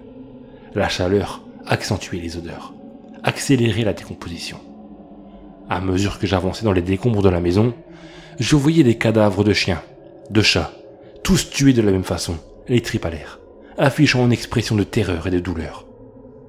Puis quelqu'un, une personne, un homme que j'aurais jugé comme mendiant vu ses habits, se tordait de douleur au sol en gémissant. Il n'a pas remarqué notre présence immédiatement. Il crachait du sang. Puis il nous a vus. Et il a ensuite commencé à hurler comme un fou. Loin, loin, l'air. Ses yeux sont révulsés. Il a convulsé un instant, répétant ces mots. Puis s'est tu. J'ai remarqué alors ses mains couvertes de sang, de plumes, de poils, de tout. Je ne voulais pas comprendre. Pendant ce temps, l'air s'était épaissi, encore et encore. Il devenait plus lourd. Une brume voguait entre les arbres. L'odeur était plus que présente. On aurait dit un produit chimique ou un truc dans le genre, mélangé à l'omniprésence des relents de décomposition. À vomir. Les arbres devenaient des créatures de cauchemar, à demi dissimulées dans l'air humide. Louis était en pleurs. Moi, je paniquais. Je tremblais, les yeux écarquillés. Je ne savais plus quoi faire. J'avais du mal à respirer. On s'est enfui, la peur nous arrachant des tripes. Plus j'y pense, maintenant, dans le calme oppressant de ma chambre, que ce type devait être un jeune squatter, et qu'il avait mangé un truc pas sain, ou pris des produits. Cela existe, je crois. Il a dû faire une sorte de crise. Mon subconscient me hurle que j'ai complètement faux, que ce n'était ni de la drogue, ni quoi que ce soit. La folie? J'en sais que dalle. J'hésite à appeler les flics. Peut-être que eux, ils sauront quoi faire. Je n'en ai même pas parlé à ma mère. Cela me ferait qu'aggraver mon cas. Non. C'est décidé, je me tais. C'est pas possible. J'ai rêvé, j'ai déliré. La fatigue. Un truc comme ça, c'est impossible. Ce genre de choses n'arrive qu'aux autres. 18 mars. Je n'ai pas dormi la nuit. J'ai eu tellement mal à l'estomac. J'ai dû aller vomir 3, voire 4 fois. Je ne sens plus mon bras gauche, comme s'il était engourdi. Mais c'est le cadet de mes soucis. J'ai coupé mon portable et mon ordi, j'en peux plus. Je n'arrive pas à dormir, je deviens parano. Chaque bruit m'effraie. J'ai du mal à respirer. Mes poumons émettent un sifflement à chaque respiration. Ce son me rend fou. C'est lui qui m'empêche de dormir. Ouais, c'est lui. Chaque sifflement. Je crois que mon cerveau va imploser. Chaque sifflement, je pousse un gémissement étouffé. Ma mère m'a apporté à manger. Poussé par la faim, j'ai tout avalé. Moins de 2 minutes plus tard, je vomissais déjà le contenu de l'assiette. Je viens calvaire. J'ai un autre problème, bien pire que la faim. J'ai des trous de mémoire, des absences. Cette nuit, je ne me rappelle plus. Ni où j'étais, ni ce que j'ai fait. Comme je l'ai dit, j'ai été malade. Je n'ai pas dormi. Je ne me rappelle plus de rien. Je sais que j'ai vomi, que ça a été atroce, que c'est comme si j'avais dormi. Aucun souvenir. Je n'ai pas dormi, je le sais, c'est sûr. Je ne suis pas sorti de ma chambre, mais de la terre était sur mes chaussures, impeccablement propre hier. Je serais peut-être sorti, j'en sais rien. Je n'en sais vraiment rien, je me souviens plus. Non, c'est impossible. Je ne suis pas sorti. Pourtant, toute cette terre est là. Je sais plus. Il n'y a pas de terre, c'est un quartier. Juste des jardins impeccables. Alors où étaient mes pompes? Il y a un autre truc. Ce truc qui m'empêche de réfléchir. Cette odeur, présente dans l'air lourd. Celle du bois d'hier. Elle est là. Comme un démon qui me harcèle. Le sifflement me rend fou. Cette odeur du bois, les absences, le sifflement, c'est la même chose. Il y a quelque chose qui a déclenché ça. 21 mars. Absence. Qu'ai-je fait? J'ai la réponse. La dure vérité est là, bien que je refuse de l'admettre. Admire ton œuvre. Admire-la, me dit-il d'une voix non humaine. Je me vois, je me revois, animé d'une force quelconque sortir de chez moi. Hier, tel un zombie. Je me revois encore, un sourire fier accroché aux lèvres. Mes yeux fous. Non, ces yeux fous se posent sur un reste de chair, sur ce qui semble un cadavre. Où il pose son regard bleu acier. Il a tué le psy. Il est fou. Il a commis un massacre. Il avait le visage barbouillé de sang. Il souriait lorsque les tripes eurent jailli. Il riait lorsque le pauvre homme eut les yeux crevés. Il a traversé le bois. La terre s'est collée à ses chaussures. Ma mère a appelé l'hosto. J'ai réussi à prendre mon carnet. J'ai des tubes dans le nez, dans la bouche, partout. Il m'aide à respirer. Plus de sifflement. Ce problème-là est réglé. Cependant, depuis 3 jours, mes jambes refusent de m'obéir. Je suis paralysé. Les médecins ne peuvent me dire si c'est définitif. Je prie pour que ce ne soit pas définitif.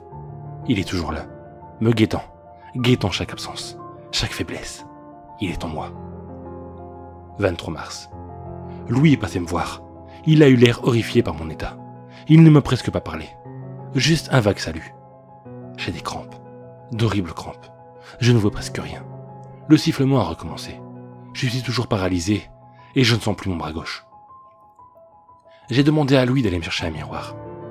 Je n'aurais pas dû. Mon visage, les muscles de mon visage, ils se contractent. Ces contractions forment une immonde grimace, suivie d'une douleur atroce. Les yeux exorbités, un grand sourire crispé, les muscles tendus, décorent à présent mon visage. Je suis laid. Je suis tellement laid. Même mon meilleur ami a peur de moi. L'odeur. L'odeur est toujours là. Une puanteur immonde empoisonne l'air. Et elle en fait partie. Il est là. Toujours. Il. C'est toi. Que toi. Cette phrase, suivie du sifflement, se répète à chaque instant. 24 mars. Je ne sais plus l'heure qu'il est. Je suis dans le noir complet. Je ne distingue plus que les ombres. Peux écrire toujours. Pleure du sang. Mal. Partout, tout le temps. Plus de jambes. Plus de bras. Je sombre. Loin. Loin. Air. Je comprends maintenant. Grimace. Elle représente le Mathieu d'avant. Maintenant, beau. Plus Mathieu. 25 mars. Il était Mathieu. Je n'ai jamais été Mathieu. Le sang. Besoin de ce précieux liquide. Mathieu ne voulait tuer. Imbécile. 29 mars. Bras gauche, paralysé. Jambes gauche et droite, paralysées. Sourd, presque aveugle. Lumière, mal, trop mal. Sifflement de retour. Pouvoir écrire peu. Respirer. Sommeil sans. Viens à moi. Viens, je ne suis pas fou. Air. Maman, Louis, désolé de... Je vous aime. Mathieu doit... Mathieu, c'est pas moi. Et calme. Le mendiant. Trop air. Sifflement, sifflement. Loin. Loin. Air mauvais. Loin. Loin de l'air. Je ne peux plus respirer. Enfin. Louis lâcha l'affiche. Retranscription du carnet de Mathieu, son ami. La plupart des pages étaient illisibles, si bien que Louis avait proposé à la mère de son ami de les mettre sous traitement de texte. Mais il n'avait pu comprendre certains passages. Mathieu avait une écriture particulière, qui s'était détériorée à cause des souffrances infernales qu'il avait eu à subir. Au fil de son travail, Louis avait découvert ce calvaire qu'avait vécu son ami durant les derniers jours de sa vie. À présent, il était mort, dans la nuit du 29 au 30 mars. Louis lui avait rendu une fois visite. Il en était sorti tellement bouleversé. Son visage, les yeux rougis, la bouche contractée en un rictus malfaisant. Avant de mourir, il avait clairement sombré dans la folie. Louis s'effondra en pleurant, tant les souvenirs affluaient. Il avait mal à la tête. Il y avait une odeur bizarre dans sa chambre, une odeur de produits chimiques, la même que dans la chambre d'hôpital de Mathieu, la même que dans le bois. Louis ne sentit plus sa jambe. Dans sa chute, il remarqua le carnet. Malgré la douleur qui lui traversait le corps, il remarqua une feuille qu'il n'avait pas retranscrite. La vue brouillée, gémissant. La dernière chose qu'il vit fut les lettres tracées d'une écriture pataude. Mathieu est mort, mais je suis là, moi, ton meilleur ami. Louis ferma les yeux. Il ne se souviendra pas de ce qu'il fera. Absence.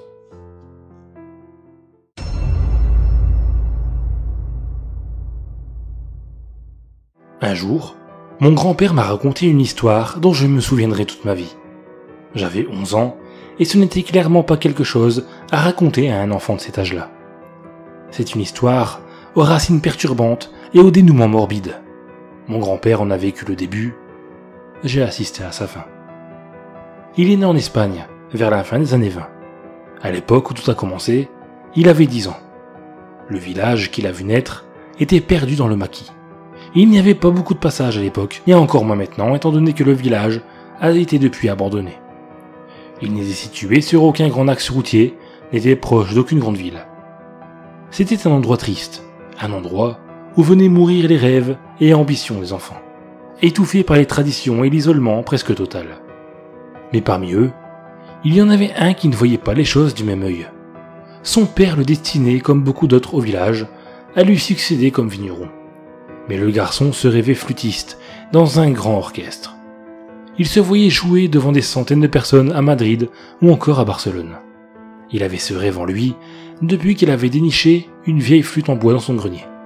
Un instrument tellement abîmé que l'enfant s'était étonné d'en tirer un son la première fois qu'il avait soufflé dedans. Son père ne voyait pas ce nouveau passe-temps d'un bon œil, car tout le temps que passait son fils à extirper des sons de son instrument ridicule, c'était du temps perdu. Il aurait dû à la place apprendre les différentes techniques de la coupe du raisin, ou encore les méthodes de levage, d'agrafage. Et puis, comment un artiste, sans le sou, pourrait-il s'occuper de son père lorsque celui-ci serait immanquablement rattrapé par l'âge? Se dissimulant au regard désapprobateur de son père, le garçon commença à jouer en cachette. Mais au village, les murs avaient des oreilles, et le son distinctif de sa flûte ne passait pas inaperçu. Alors, lorsque l'envie lui en prenait, il laissait les petites maisons de pierre derrière lui et s'enfonçait dans la garrigue. Il marchait longtemps, passant ravins et crevasses, montant et dévalant les collines. Il ne s'arrêtait que lorsqu'il arrivait à sa cachette, devant la grande pierre. C'était un énorme morceau de roc rougeâtre, semblant avoir été déposé là par une main divine et gigantesque. Le garçon s'asseyait toujours sur la même vieille souche d'arbre, et après avoir regardé par-dessus son épaule, il jouait de sa flûte, sans se soucier de savoir si on l'écoutait ou pas. Les premiers temps, les notes étaient hésitantes. Le son qui sortait du petit instrument de bois était strident et tremblant.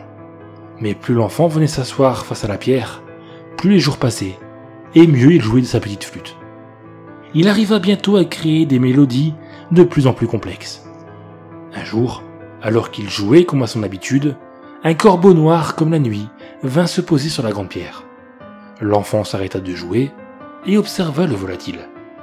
Cette fois-ci, le garçon avait un public. Il se remit donc à jouer, et à la fin de son récital, salua bien bas le corbeau avant de s'en aller. Alors qu'au village on parlait de guerre civile et de disparition, le garçon passait tout cet après-midi assis sur la souche, devant la grande pierre. Le corbeau était toujours au rendez-vous pour assister au spectacle. Le petit jouait pour lui, comme s'il s'agissait du président en personne. Et bientôt, un second corbeau vint se poser aux côtés du premier. Puis un troisième, suivi d'un quatrième. Au bout de plusieurs semaines, pas moins de 40 corbeaux venaient tous les jours se poser sur la grande pierre. Il arrivait même parfois que les volatiles arrivent avant lui. Le garçon entrait donc sur scène, saluant son auditoire. Mais avec le temps, ces concerts se firent plus rares. Son père, en effet, interdit l'enfant de sortir en fin d'après-midi et lui intima l'ordre de rester loin de la grande pierre rouge. Puis finalement, il lui interdit de sortir tout court. Des gens disparaissaient au village. Le boulanger s'était volatilisé, suivi du meunier. Des gens qui parlaient trop fort, d'après le père du garçon. D'autres habitants étaient partis sans explication, Des gens respectables, pourtant bien établis dans le village, déménagés du jour au lendemain. Le doux son de la flûte, les mélodies, le grand air, tout ceci vint à manquer à l'enfant qui se morfondait à la fenêtre. C'est ainsi qu'un mois plus tard, alors que d'autres villageois avaient encore disparu, le petit garçon profita du lourd sommeil de son père pour s'éclipser. La nuit tombait doucement, et beaucoup de maisons étaient maintenant inoccupées. On raconte qu'arrivé non loin de la grande pierre, le garçon vit de la lumière et des centaines de corbeaux volant en cercle autour de l'endroit. Les habitants qui vivaient encore au village, bien que peu nombreux, racontèrent avoir entendu un bruit terrible et sec, comme un coup de fouet titanesque qui résonna dans toute la vallée. On raconta aussi qu'une odeur atroce put être sentie dans tout le village, jusqu'à l'intérieur des maisons. L'enfant, quoi qu'il advint de lui, ne revint jamais de sa promenade au crépuscule. Mon grand-père a toujours assuré que ce petit garçon était son frère, même si mon père était certain qu'il n'avait pas connaissance d'un oncle mort étant enfant. Et pendant une longue période de ma vie, je me suis demandé pourquoi il m'avait raconté cette histoire alors que j'étais si jeune. Peut-être était-ce une sorte de conte à morale, pour me mettre dans la tête l'idée de ne pas trop m'éloigner de la maison. En tout cas, elle avait fait son effet. Je ne sortais jamais seul très longtemps, et toujours dans les environs de la propriété. Je l'ai par la suite presque oublié, jusqu'à la mort de mon grand-père. Par curiosité, je me suis renseigné sur son village natal. Je n'ai rien trouvé qui parlait d'une légende d'enfant jouant de la flûte au corbeau. Mais j'ai découvert quelque chose de beaucoup plus triste. Le village, à l'époque où mon grand-père y était enfant, s'était retrouvé tiraillé par la guerre civile espagnole. Beaucoup d'habitants ne soutenaient pas le régime franquiste, et certains même le revendiquaient ouvertement. Les troupes nationalistes stationnées dans la région faisaient régulièrement des descentes au village pour emmener les habitants qui affichaient avec trop de conviction leur soutien aux républicains, les soupçonnant de leur apporter de l'aide dans leur déroute. Les descendants des disparus ont longtemps ignoré le sort de leurs aïeux. Ils s'étaient volatilisés, sans laisser de traces, emportés par les fascistes. Avaient-ils été emmenés dans des camps de concentration? Avaient-ils été fusillés? Où étaient leurs corps? Des questions qui restèrent longtemps sans réponse.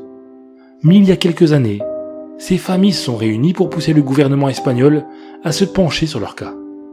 Les recherches qu'ils ont menées leur ont permis de découvrir une fosse commune, non loin d'une immense pierre rouge, dans laquelle se trouvaient 28 corps, calcinés pour la plupart, tous abattus d'une balle dans la tête ou dans la nuque. Il n'y avait qu'un seul cadavre dont les os étaient restés intacts. D'après les enquêteurs, il avait été tué bien après les autres et n'avait pas été brûlé comme eux. C'était un squelette d'enfant présentant lui aussi la marque d'une balle placée entre les deux yeux. Ce qui a définitivement fini par me persuader de la véracité de l'histoire de mon grand-père. C'était l'objet que tenait l'enfant. Dans sa main, toujours serrée, une petite flûte en bois.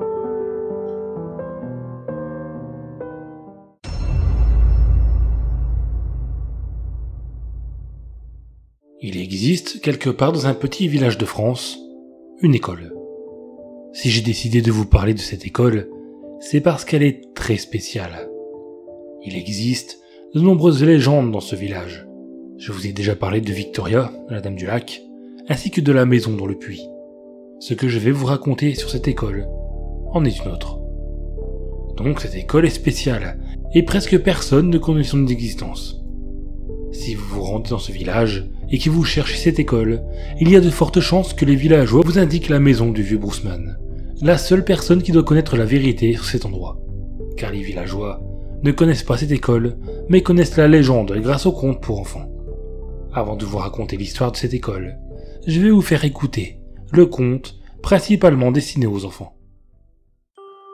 Il était une fois un petit garçon qui s'appelait Elliot. Elliot était un garçon qui ne voulait pas aller à l'école. Il préférait rester chez lui à jouer à ses petites voitures et à regarder les dessins animés. Sa maman ne savait plus quoi faire pour l'emmener à l'école.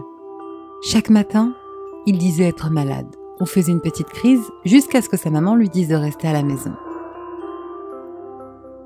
Un soir, alors qu'il allait s'endormir, il entendit un petit coup à la fenêtre de sa chambre. C'était le grand méchant homme au chapeau. Elliot eut très peur et se cacha sous ses couettes. Mais l'homme au chapeau brisa la fenêtre de la chambre d'Elliot. Elliot commença à pleurer, alors que l'homme au chapeau s'approcha de son lit. Le petit garçon entendit une voix lui dire « Viens avec moi, tu verras, on s'amuse bien à l'école. Il y a une montagne de cadeaux qui t'attendent là-bas. Viens !» La voix de l'homme au chapeau était très douce, et Elliot eut immédiatement confiance en cette personne. Il attrapa la main que lui tendait l'homme, puis il partit par la fenêtre en direction du vieux moulin. Elliot ne comprenait pas pourquoi il allait dans cette direction. Alors l'homme au chapeau eut un grand sourire, un sourire malicieux. Il lui répondit que c'était une école spécialisée pour les enfants qui ne veulent pas aller à l'école, une école magique. Le petit Elliot était aux anges. Il s'imaginait une école où il apprendrait la magie et jouerait toute la journée. Mais il dut se rendre à l'évidence que l'homme au chapeau était un être sournois, manipulateur et dangereux. Alors qu'il s'approchait du vieux moulin, il entendit les hurlements dans l'air, les pleurs des enfants qui se faisaient fouetter par le dévoreur d'âmes, ainsi que les rires des démons qui assistaient au spectacle. Car oui, cet endroit spécial pour les enfants qui ne vont pas à l'école est un endroit où les enfants ne ressortent jamais. Ils servent de jouets aux monstres qui hantent ces lieux. Elliot ne put que regretter de ne pas avoir voulu aller à l'école, car maintenant, il ne quittera plus la classe dans laquelle il se trouve et se fera fouetter jusqu'à sa disparition. Voilà donc le conte du petit garçon qui refusait d'aller à l'école. Maintenant, je vais vous parler de l'école de la peur. C'est le nom que les villageois connaissant la légende donnent à cet endroit sinistre. Les villageois connaissent la légende, mais peu d'entre eux connaissent la vérité. Comme je vous ai déjà dit, seul le vieux Bruceman connaît la vérité. Et s'il la connaît, ce n'est pas pour rien. Ça l'a tellement marqué qu'il refuse d'en parler à qui que ce soit. Mais je vais vous raconter son histoire. Vous vous demandez sans doute comment se fait-il que je connaisse son histoire alors qu'il n'a jamais rien dit à personne. Vous aurez les réponses à vos questions en temps voulu. Mais ce ne sera pas aujourd'hui. Bruceman Eric n'était encore qu'un très jeune enfant. Il détestait l'école. Mais pas parce qu'il n'aimait pas apprendre, il n'aimait pas l'école parce que ses camarades s'amusaient à l'embêter. D'après son maître, c'était des blagues sans méchanceté. C'est ce qu'il disait au père d'Eric lorsqu'il venait à l'école pour avoir des explications sur l'état de son fils parfois quand il rentrait de l'école. Une fois, il avait eu le nez en sang, sa chemise à carreaux que son grand-père lui avait offert arrachée, son short également arraché au niveau des boutons, de telle sorte qu'il ne pouvait pas le fermer.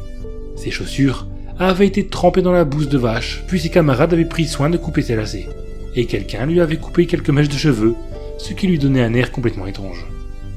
Quand c'est arrivé, il ne pouvait pas bouger, parce que deux garçons plus grands que lui, qui étaient au collège de la ville voisine, le tenaient fermement.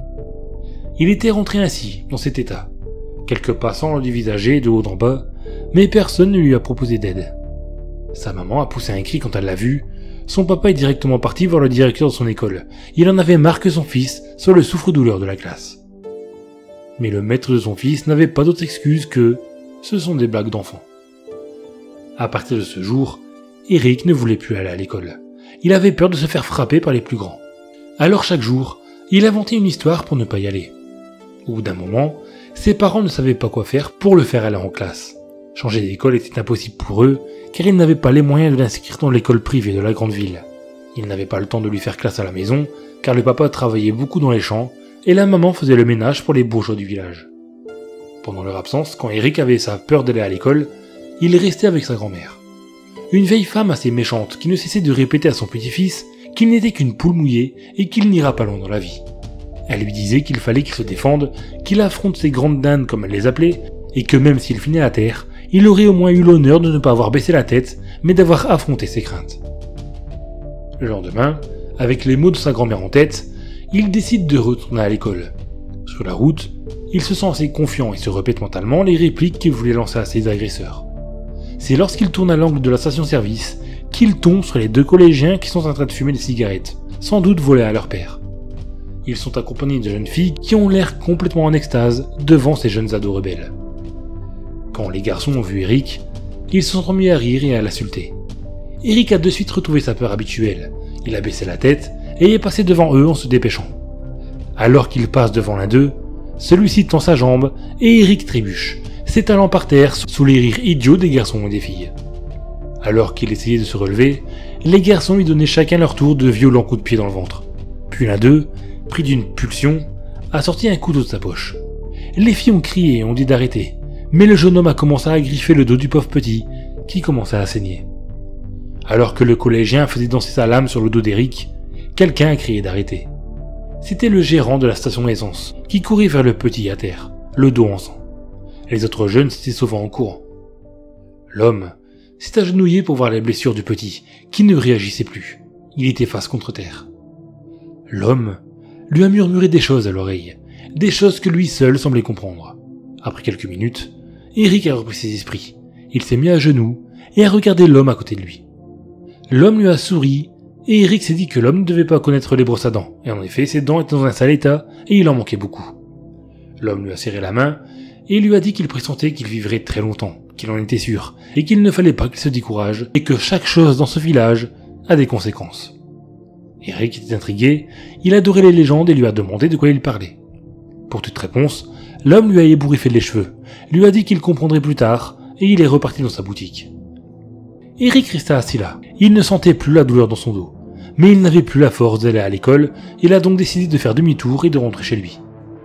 Quand son père l'a vu dans cet état, il n'a rien dit. Il est juste parti de la maison. Les jours qui ont suivi, il n'a plus voulu retourner à l'école. Son père n'était toujours pas rentré à la maison et sa mère ne faisait que s'inquiéter. Elle avait peur que son mari ne soit blessé quelque part. Une nuit, quelqu'un frappa à la fenêtre de la chambre d'Eric. Eric a regardé et il a vu un homme, visage caché derrière un sac en papier et qui avait un chapeau de cow-boy. Eric avait eu un peu peur, mais l'homme lui disait de venir, qu'il avait quelque chose à lui montrer et que plus jamais il n'aurait peur d'aller à l'école. Eric était intrigué, mais l'homme au chapeau semblait lui vouloir du bien. Il a donc décidé de le suivre. Il est passé par sa fenêtre et a donné la main à l'homme. L'homme lui a pris délicatement la main et lui a dit de le suivre, qu'il allait l'amener à l'école de la peur, une école où ceux qui sont méchants sont punis. Il l'a amené dans le champ de David, et plus précisément, au vieux moulin. Ce moulin, peu de personnes s'en approchaient. Certains disent qu'il est tenté. Je peux vous garantir que non. Les bruits que les passants ont entendus, c'est juste le bois qui travaillait et qui craquait. Or parfois, une chouette ululait à l'intérieur, ce qui faisait un bruit assez étrange pour la personne à l'extérieur. Mais il n'y avait aucun fantôme. Même si maintenant, je n'en suis pas si sûr. Quand le petit Eric s'approchait du moulin, il entendait des hurlements horribles qui provenaient du bâtiment.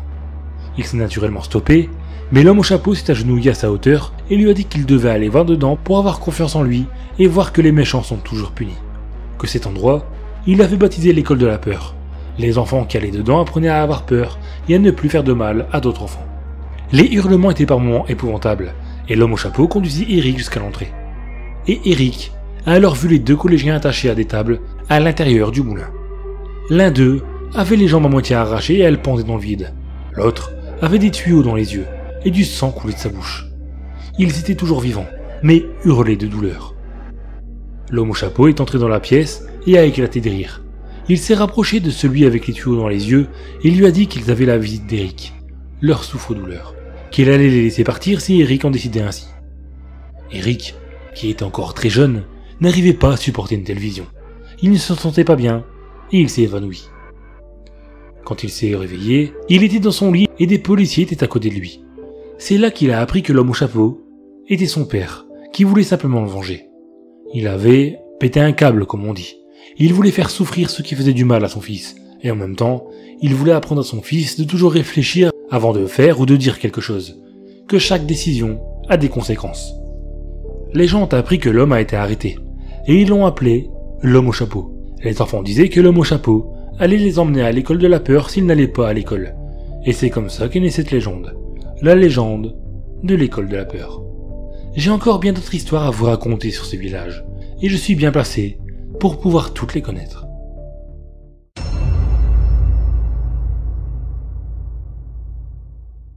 Je dois dire que je suis un grand fan de catch. La WWE, c'est une passion pour moi. J'adore collectionner tout ce qui touche de près ou de loin au catch américain. Que ce soit les DVD, les figurines pop ou figurines articulées, les posters, les cartes, bref, tout. Un jour, j'ai marché jusqu'à un magasin cash qui vendait souvent des trucs en rapport avec le catch. Si j'y suis allé ce jour-là, c'est parce que le magasin allait fermer définitivement et qu'il soldait énormément de ses articles à moins 80%. Pour un fan de catch comme moi, il ne fallait vraiment pas que je rate une occasion de trouver un petit coffret de DVD ou un jeu vidéo, surtout à petit prix. Pendant que je flânais dans les rayons, j'ai vu beaucoup d'objets en rapport avec la WWE. J'ai même trouvé quelques classiques comme Armageddon, et même Unforgiven et Backlash. J'ai vu un autre vieux classique que j'aimais beaucoup. Je l'ai toujours dans ma collection aujourd'hui. C'était WWE Judgment Day 2003. L'un des meilleurs de Judgment Day de tous les temps. Alors que je regardais partout, mes yeux ont été attirés par un coffret. Un gros coffret en métal avec le logo de la WWE gravé dessus. C'était écrit WrestleMania. Ce coffret, je ne savais même pas qu'il existait. Il n'y avait rien écrit sur la boîte, juste le logo et le titre. Rien n'indiquait l'année du show, ni qui était présent sur le ring. Je suis donc passé à la caisse juste pour le coffret, car je pense que j'avais déjà tous les DVD de WrestleMania chez moi. Le coffret m'a coûté juste 5 € et il y avait une 30aine de DVD. Apparemment, c'était la collection complète de tous les WrestleMania. Quand je suis rentré chez moi, je me suis assis sur mon canapé et j'ai regardé tous les DVD qu'il y avait dans le coffret. Il y en a un qui m'a paru étrange. Il y avait un gros 0 écrit au feutre et ne rentrait dans aucun compartiment prévu pour les DVD. On aurait dit qu'il avait été ajouté comme ça par quelqu'un et qu'il n'était pas prévu pour être inclus dans le coffret. J'ai décidé de le laisser de côté et de m'attarder sur les autres. Chaque événement WrestleMania jamais diffusé à la télévision était dans ce coffret. Les 37 shows étaient là. Mon préféré était WrestleMania 2 et à mon avis, c'est l'un des meilleurs. Après avoir regardé avec passion chaque phase des DVD, je me suis attardé sur le DVD en trop, avec le 0 écrit au feutre, et sans aucun autre indice de ce que le DVD contenait. J'ai essayé de me souvenir, mais il ne me semblait pas qu'il existait un WrestleMania 0. Ma curiosité a de nouveau pris le dessus, et j'ai inséré le DVD dans ma PS5. Le disque a mis très longtemps avant de s'afficher, et le titre était WrestleMania 0. Je n'en revenais pas. Comment j'avais fait pour ignorer qu'il y avait un show avec ce nom? Personne n'en a jamais parlé. Alors que je regardais l'écran, la console a comme validé la lecture du DVD, et l'image s'est lancée. Le logo de WrestleMania 0 est apparu. Ce qui est étrange, c'est que ce DVD s'appelait WrestleMania, alors qu'il n'y avait qu'un seul match sur ce DVD. Un Battle Royale à 100. Ce qui était étrange, c'est que WrestleMania 0 a eu lieu le 22 janvier 1984. Mais cela n'aurait pas pu être le cas. Le premier WrestleMania a eu lieu le 31 mars 85. Je ne me suis pas posé plus de questions, et j'ai commencé le Battle Royale. Aujourd'hui, je regrette d'avoir lancé ce DVD. Mais pour être plus clair, voici un résumé de ce que j'ai vu. 1. Le match commence normalement. Chaque lutteur obtient quelques coups de par les autres, d'une manière ou d'une autre. André le Géant était le premier à être éliminé. Mais comment André le Géant a-t-il pu être éliminé si facilement? Le $1 million Man Ted DiBiase était dans ce match, tout comme son rire familier, vu dans The Attitude Era. 2. Je commence à voir des catcheurs d'aujourd'hui dans cette bataille de WrestleMania. Comment le Big Show a-t-il pu être à WrestleMania si tôt? Je suis prêt à mettre ma tête au feu que le Big Show n'était pas là à cette époque. Le Big Show a été éliminé aussi facilement qu'André le Géant. Ce WrestleMania est-il censé être une grosse configuration ou était-ce quelque chose de plus sombre? 3. Je commence à entendre quelque chose de grésillant dans mes haut-parleurs. J'en étais sûr. Le putain d'anneau Inferno vient d'être allumé. Combien de douleurs un lutteur peut-il supporter? Ils ont transformé le Battle Royale en un Battle Royale Inferno. 4. J'ai vu Monkey sur le sol. The Rock a été éliminé. Quand je l'ai vu, il était juste allongé sur le sol, ne bougeait pas d'un pouce. Je ne sais pas ce qu'il se passe, mais tout semble étrange. Ce n'est pas comme d'habitude. Le public est très silencieux. Personne ne réagit. 5. La cage en acier a été abaissée, englobant tous les lutteurs actuellement dans l'arène. John Cena est en train de botter les fesses, et pas de façon normale non plus. Chaque fois qu'il donne des coups de poing ou fait n'importe quel type de mouvement de catch, le sang sort directement des autres lutteurs. Finalement, il s'acharnait sur un catcheur que je ne parvenais pas à identifier, tellement il y avait la tête en sang. Il donnait de violents coups, pas comme d'habitude, de vrais coups, jusqu'à exploser le visage du catcheur. Il lui a même sauté à pieds joints sur le visage, ce qui l'a probablement tué. 6. Un logo WrestleMania a été apporté du match Royal Rumble et la cage en acier a été levée. Le logo WrestleMania a été placé directement sur le ring. Toutes les 5 minutes, vous pouvez entendre un craquement. C'est le logo de WrestleMania qui se détache, et beaucoup de catcheurs se battaient directement au-dessus du logo, le rendant encore plus dangereux. 7. L'une des cordes tenant le logo de WrestleMania s'est lâchée, faisant tomber la moitié du logo. Non pas en chute libre, il s'est juste cassé. John Cena causait le plus de dégâts que tous les autres lutteurs. L'un d'eux a eu tout le cœur arraché, ce qui l'a fait mourir sur le coup. Le logo de WrestleMania a fini par tomber et a blessé une minorité de catcheurs, car la majorité d'entre eux sont morts. Heureusement, John Cena était loin de cela, causant autant de dégâts qu'il le pouvait.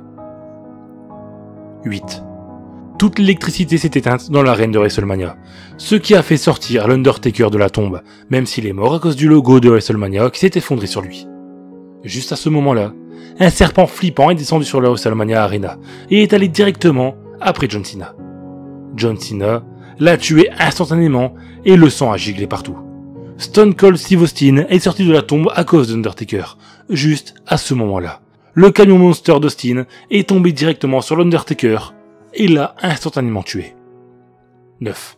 John Cena et Stone Cold étaient les deux derniers lutteurs restants, je veux dire, littéralement. Ils se sont battus jusqu'à la mort. John Cena lui a arraché la moelle épinière et Stone Cold a essayé d'arracher la sienne, mais le bras de Stone Cold a été immédiatement attrapé par John Cena et qui lui a complètement arraché. Ce qui a fait énormément de sang.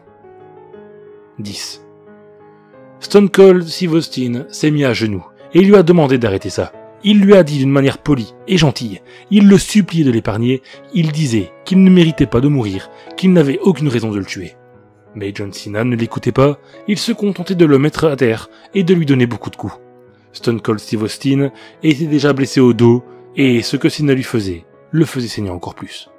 John Cena a fait son célèbre finisher juste au bon moment, parce que la tête de Stone Cold Steve Austin a été complètement écrasée par une lumière tombant du sommet de l'arène.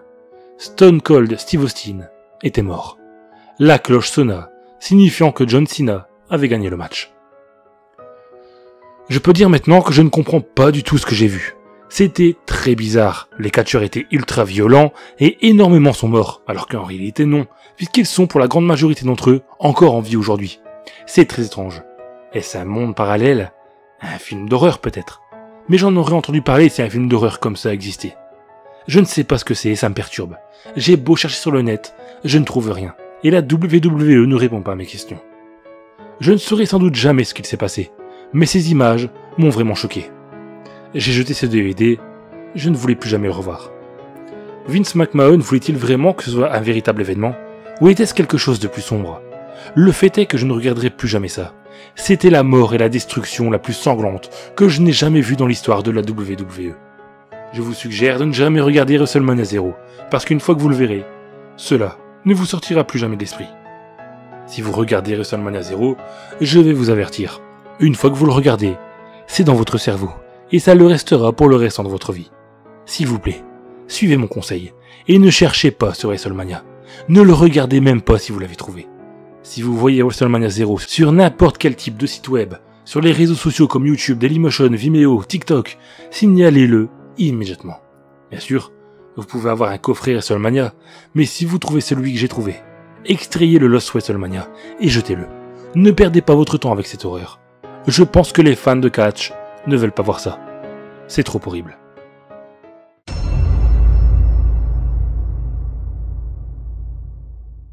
Au mois de janvier 2017, un film d'horreur intitulé The Bye Bye Man est sorti aux États-Unis. Le film est inspiré d'une nouvelle, Le Pont de Bodhi Island, tiré du livre d'histoire vraie de Demon Snake, rebaptisé The Bye Bye Man l'année dernière. Il raconte l'histoire de 3 étudiants, Elliot, Sacha et John, qui emménagent dans une nouvelle maison et découvrent un nom et un message inscrits à l'intérieur d'une petite table de chevet. Ne le dis pas, n'y pense pas. En lisant le nom à haute voix, il libère une entité surnaturelle, le Bye Bye Man. La séance de Ouija. Au cours de l'automne 1990, à Sun Prairie dans le Wisconsin, 3 étudiants, John, Elliot et sa petite amie Catherine, se réunirent pour jouer avec une vieille planche Ouija trouvée dans un grenier.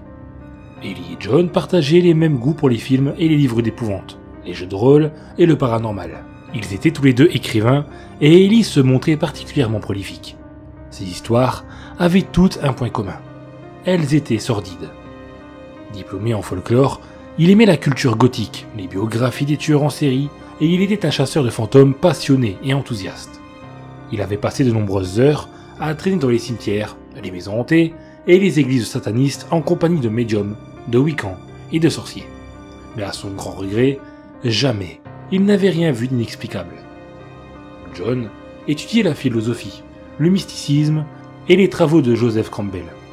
Catherine était une jeune femme sensible, anxieuse et facilement impressionnable.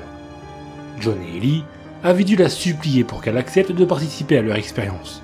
Ils étaient très excités à cette idée. Ils pensaient que l'effet idéomoteur inconscient attribué au mouvement de la planchette n'expliquait pas tous les phénomènes observés lors des séances de Ouija. Ils espéraient arriver à communiquer avec l'esprit d'un défunt, quelqu'un dont ils ne sauraient rien et dont les détails de l'existence pourraient être vérifiés. Ainsi, ils prouveraient l'existence de la vie après la mort. Pour leur première séance, les trois amis, qui pensaient qu'une atmosphère appropriée était nécessaire à la venue des esprits, allumèrent des bougies. Puis, ils éteignirent toutes les lumières et ils mirent le requiem de Mozart sur la chaîne stéréo. Ils avaient décidé que John et Catherine utiliseraient le Ouija pendant qu'Ellie noterait les réponses sur un cahier. Malheureusement, malgré leur mise en scène théâtrale, la planchette restera désespérément immobile.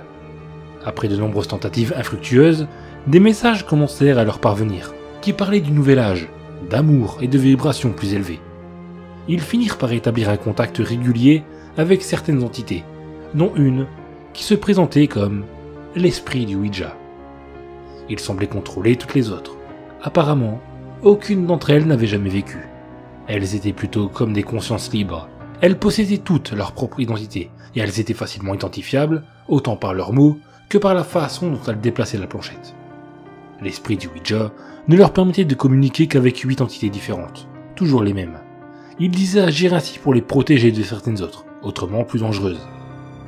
À la demande d'Ellie, John et Catherine effectuèrent quelques tests, et à chaque fois, le résultat fut identique. Quoi qu'ils fassent, même les yeux bandés dans une pièce obscure, les entités continuaient à leur parler. Ils sélectionnaient des questions auxquelles il fallait répondre par des chiffres, des mots ou des lettres. Les réponses étaient vagues, comme souvent, mais elles restaient cohérentes et correspondaient aux questions posées.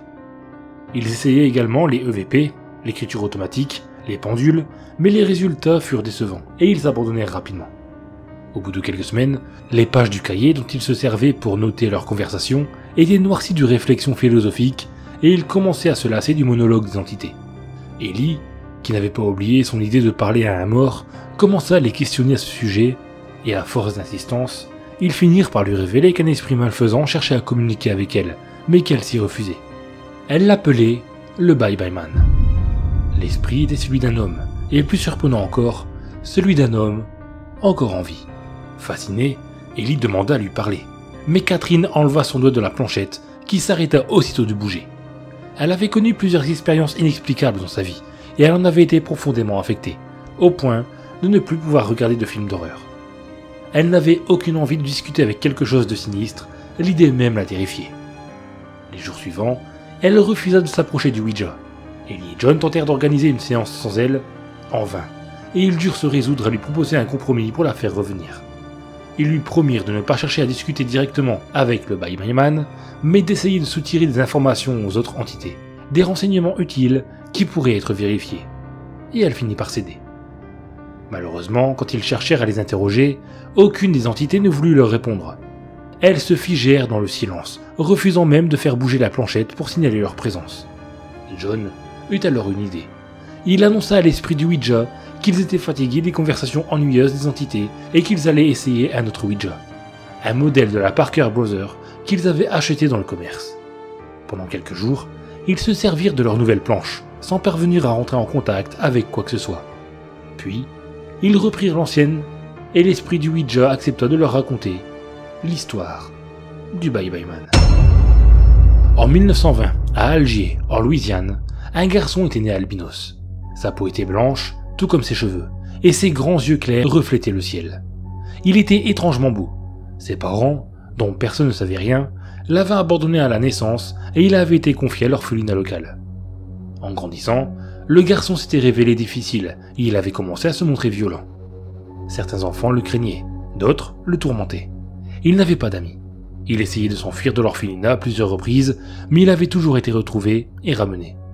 Il avait poignardé une infirmière avec une grande paire de ciseaux, et plus personne n'avait jamais entendu parler de lui.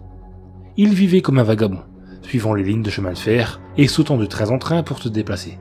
Laissant libre cours à ses instincts, il avait commencé à tuer au hasard de ses rencontres. Des cadavres horriblement mutilés avaient été retrouvés dans tout le pays, ou tout du moins dans le sud. Des rumeurs avaient alors commencé à courir sur un albinos qui était souvent observé sur les lieux du crime, le long des voies ferrées. Il était devenu une légende, une sorte de monstre dont on chuchotait le nom. Les témoins, pour la plupart des employés de chemin de fer, parlaient d'un homme, mais était-il encore humain, au visage livide, aux longs cheveux blancs et aux lunettes noires? Il était toujours habillé de la même façon. Il portait toujours, été comme hiver, un grand manteau de pois et un chapeau à large bord. L'un de ses poignets était agrémenté d'un tatouage, et dans sa main, osseuse et blanchâtre, il tenait un sac à bandoulière. Il lui servait à transporter les langues et les globes oculaires prélevés sur ses victimes. Au fil du temps, sa vue s'était détériorée. Il était devenu aveugle et il avait commencé à développer certaines capacités psychiques. À chaque fois que quelqu'un pensait à lui, ou disait son nom à haute voix, il l'entendait, et il prenait le train pour se rapprocher de lui. Leurs pensées le guidaient comme un phare dans la nuit. S'il s'arrêtait de penser à lui, alors il les perdait. Pour l'aider dans sa tâche, il s'était fabriqué un compagnon, cousant littéralement les langues et les globes oculaires ensemble. Il avait réussi à lui donner vie, grâce à ses connaissances en magie noire, ou peut-être en vaudou. Personne n'en était sûr. Quand il arrivait dans une ville, où il avait été appelé, le Bye Bye Man envoyait son chien maléfique sur le malheureux qui avait pensé ou parlé de lui. Certains ne savaient même pas d'où il connaissait son nom. Une fois sa proie localisée, la chose se mettait à siffler d'une manière particulière pour prévenir son maître. Il était ses yeux. L'épouvantable créature s'est détériorée en permanence, et le Bye Bye Man devait tuer sans cesse pour se procurer les langues et les globes oculaires nécessaires à sa restauration. Où est le Bye Bye Man maintenant? Demanda un soir Ellie. Chicago. Lui répondit aussitôt l'esprit de Ouija. Il vous connaît. Il se rapproche. Horrifiée, Catherine enleva précipitamment ses doigts de la planchette. Elle n'en pouvait plus de toute cette histoire. Ils tentèrent de la raisonner, mais aucun de leurs mots ne put la rassurer. Alors, comme elle refusait obstinément de continuer et qu'il n'avait de résultat qu'en sa présence, le Ouija retourna au grenier. Les trois amis avaient été terriblement affectés par l'expérience. Toutes les nuits, d'abominables cauchemars les réveillaient. Paniqués et en sueur, à 3h du matin.